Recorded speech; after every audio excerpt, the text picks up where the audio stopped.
Ward क्रमांक 16 ward क्रमांक 116 त्या आमच्या भारतीय जनता पक्ष शिवसेना RPIच्या उमेदवार सौ श्रीमती जागृती पाटील यांच्या प्रचाराच्या निमित्ताने उपस्थित असलेले सन्माननीय कौशिक पाटील, स्वप्नील सावंत, उपस्थित असलेले भारतीय जनता पक्ष शिवसेना RPIचे सर्व प्रमुख कार्यकर्ते पदाधिकारी, उपस्थित असलेले सर्व बंधू भगिनींनो आणि माझे सर्व तरुण मित्र, मुंबई महापालिकेच्या वॉर्ड क्रमांक 116च्या भारतीय जनता पक्ष शिवसेना RPIचे उमेदवार जागृतीताई पाटील यांच्या प्रचाराच्या निमित्ताने मी आपल्याशी संवाद साधण्यासाठी इथे आलेलो आहे. आपण सर्वजण भारतीय जनता पक्षाचे शिवसेनेचे RPIचे कार्यकर्ते पदाधिकारी आहात आणि त्याचबरोबर या निवडणुकीमध्ये सहभाग घेणारे मतदारही आहेत. आणि म्हणून उद्या येणारी 15 तारीख ही मुंबईकर म्हणून, हिंदू म्हणून आपल्यासाठी अतिशय महत्त्वाची आहे. आज एक सकाळी मोबाईल मध्ये व्हॉट्सअपवर मला एक व्हिडिओ कोणीतरी टाकला आणि त्याच्यावर 4-5 मुस्लिम समाजाचे लोक प्रत्येक दरवाजाकडे जात होते आणि दरवाजा ठोकून बाहर बोलत होते कि आने वाले 15 तारीख को हमारे आजाद के विरोध करने वालों के खिलाफ वोट करना है. आने वाले 15 तारीख को हमारे मस्जिद के खिलाफ बोलने वालों को वोट करना है. आने वाले 15 तारीख को बीजेपी के खिलाफ वोट करना है. आता हे तुम्हाला मी सगळ्यांना का सांगतो, का आपल्याला जयश्री पाटीलना काहींना निवडून आणायचं आहे.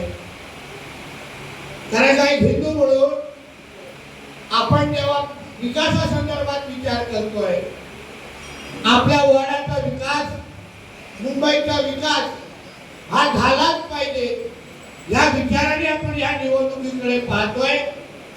पण दुसऱ्या बाजूला या निवडणुकीच्या माध्यमातून आपला धर्म सुरक्षित ठेवणं, धर्माकडे कोण वाकड्या नजरेने पाहत असेल त्यांना शिक्षा देण्यासाठी हे निवडणुकीचा वापर होतोय. आणि म्हणून एक हिंदू म्हणून वही देश पे राज करेगा. आणि म्हणून एक हिंदू म्हणून तुम्ही 15 तारखेला तुम्ही का जागृत राहिलं पाहिजे हे सांगण्याचा प्रयत्न मी तुम्हाला करतोय. निवडणुका ह्या आपण विकासासाठी लढत असलो तरी समोर असलेलं हिरवं आक्रमण ह्याला जर आपण योग्य जागी थांबवलं नाही तर उद्या तुम्ही गळ्यात टाकलेले भगवे हे घालू पण शकणार नाही. जय श्रीराम ह्या 116 वॉर्ड मध्ये बोलू शकणार नाही.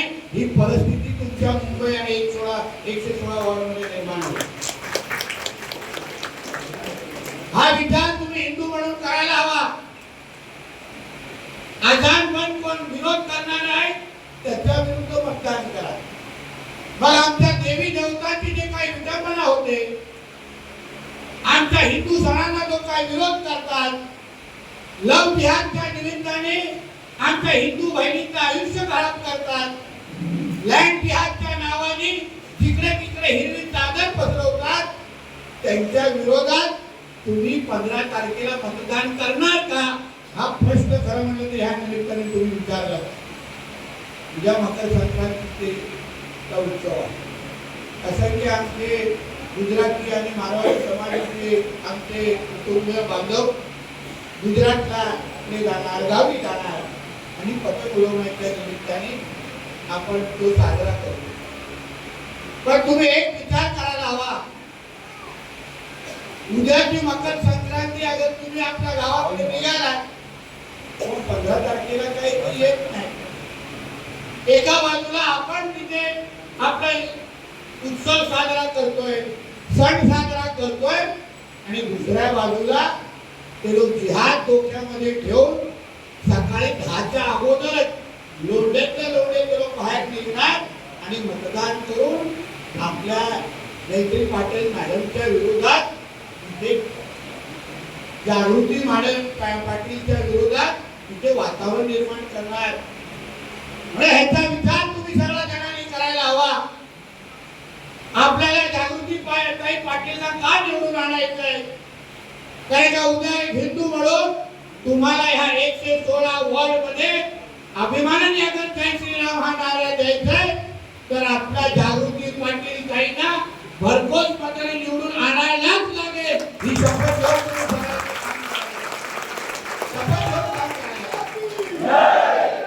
आणि म्हणून या जिहादांना, या हिरव्या सापांना तुम्हाला योग्य जागी उत्तर द्यायचं असेल तर येणाऱ्या 15 तारखेला कमळ या चिन्हाच्या समोर बटन दाबायचं आणि 16 तारखेला भगवा गुलाल या 116 मध्ये उडवायचा. हा निर्धार तुम्ही पण त्याच स्थितीने उतरा.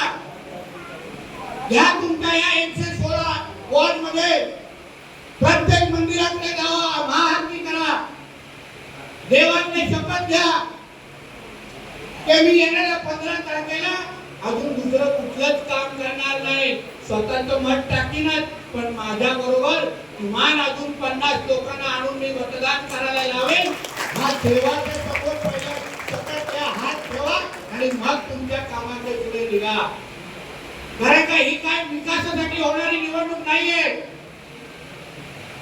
16 तारखेला कळेल ते या मुंबईमध्ये आय लव्ह महादेव वाले बॅनर लागतात, ते आय लव्ह मोहम्मद वाले बॅनर लागतात. हे 16 तारखेला कळेल.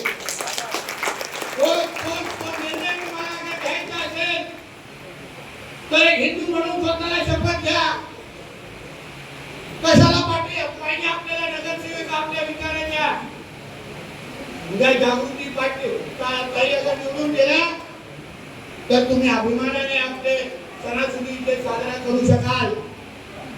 अभिमानाने इथे गणेश चतुर्थीचा मिरवणूक काढू शकाल. अभिमानाने इथे जय श्रीराम म्हणू शकाल.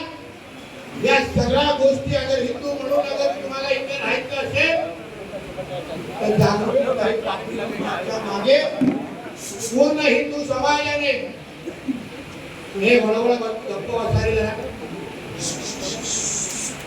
नाही ऐकलं उठून निघायचं, मला फरक नाही पडत.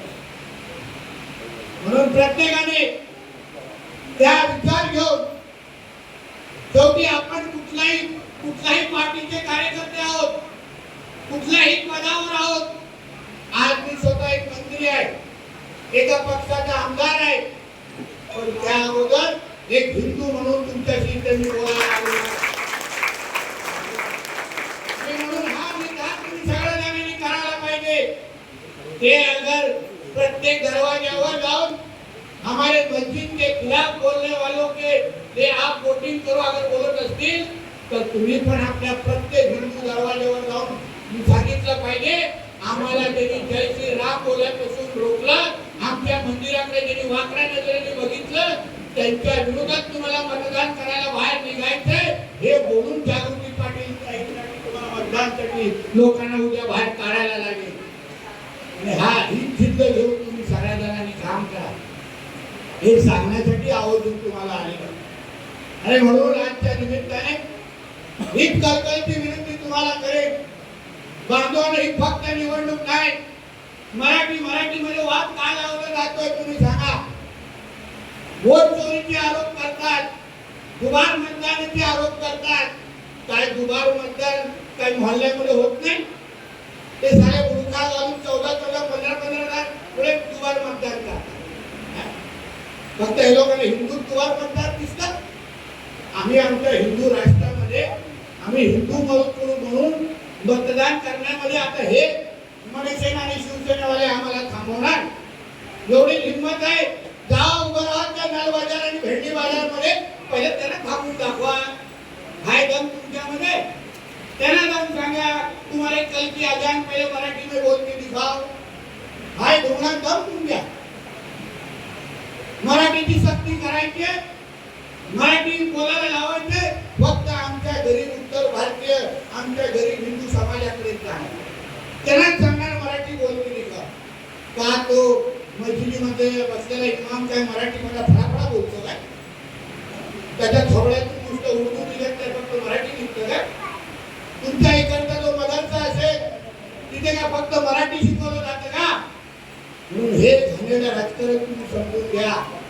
हिंदू समाजामध्ये फूट पाडण्यासाठी हे दोन भाऊ एकत्र आलेले आहेत. म्हणून तुम्ही अगर हिंदू म्हणून अगर एकत्र राहिलात तर कोणी आपल्याकडे वाकड्या नजरेने 16 तारखेला बघू शकणार नाही. एवढी ताकद तुम्ही सगळे करा, एवढी ताकद तुम्ही करा. आणि म्हणून जाऊन सांगा त्या उभाट्यावाल्यांना, जाऊन सांगा त्या मनसेवाल्यांना, अरे बाबा तू मनसे नाही उभाट्यावाला नंतर आहे, पहिले हिंदू म्हणून तरी आमच्या बरोबर उभा राहा. हे जाऊन त्याला त्या नालायकांना सांगा. कारण का हिंदू म्हणून अगर आपलं अस्तित्व आपल्याला मुंबई शहरामध्ये ठेवायचं असेल तर मुंबईचा महापौर हा आयलो महादेववालाच बनला पाहिजे. हा निर्धार करून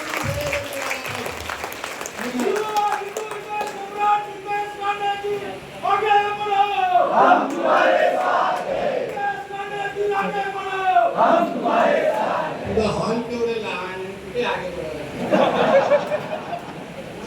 बोलला असतं तर बांधला एवढंच ते एवढं तुझा हॉल आहे, एवढं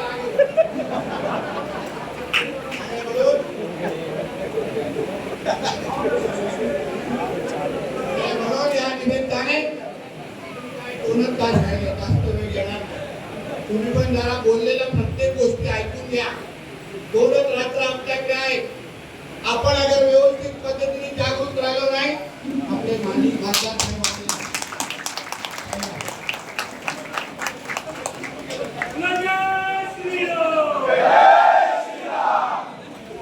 कोटक साहेब इथे आलेला आहे आणि म्हणून या निमित्ताने आपल्या सगळ्या जणांना मी परत एकदा विनंती करणार आहे की येणारी 15 तारीख हे आपल्या सगळ्यांच्या आयुष्यामध्ये अतिशय महत्त्वाची आहे. 15 तारीख अगर आपल्याकडून हुकली मग 16 तारखेला तुम्ही लोकसभेच्या नंतर झालेल्या लोकसभेनंतर झालेल्या या महाविकास आघाडी आणि इंडिया अलायन्स वाल्यांच्या मिरवणुका आठवा. त्यांच्या तिथे तिथे खासदार निवडून गेला, तिथे तिथे हिरवे गुलाल उडवले गेले, पाकिस्तान जिंदाबाद बोललं गेलं, पाकिस्तानचे झेंडे फडकवले गेले. ही परिस्थिती तुम्हाला 16 तारखेला इथे बघायची आहे का? हा विचार करून 15 तारखेकडे पाहिलं पाहिजे. हे आवर्जून ह्या निमित्ताने मी उल्लेख करतो. परत एकदा आमच्या पाटील ताईंना तुमच्या सगळ्यांच्या आशीर्वादाने तुम्ही सगळेजण एकत्र मिळून भारतीय जनता पक्ष, शिवसेना, आरपीआय म्हणून एकत्र मिळून एक ताकदीने पक्ष आणि त्याचबरोबर एक हिंदू म्हणून सगळेजण एकत्र येऊन ताईंना घासून नाही ठासून निवडून आल्या पाहिजे. हा निर्धार करून तुम्ही सगळेजण भारतीय एवढंच सांगतो, इथेच थांबतो. जय हिंद, जय महाराष्ट्र, जय जय श्रीराम, जय श्रीराम, भारत माता की, भारत माता की, वंदे मातरम, वंदे मातरम. छत्रपती शिवाजी महाराज की, छत्रपती संभाजी महाराज की.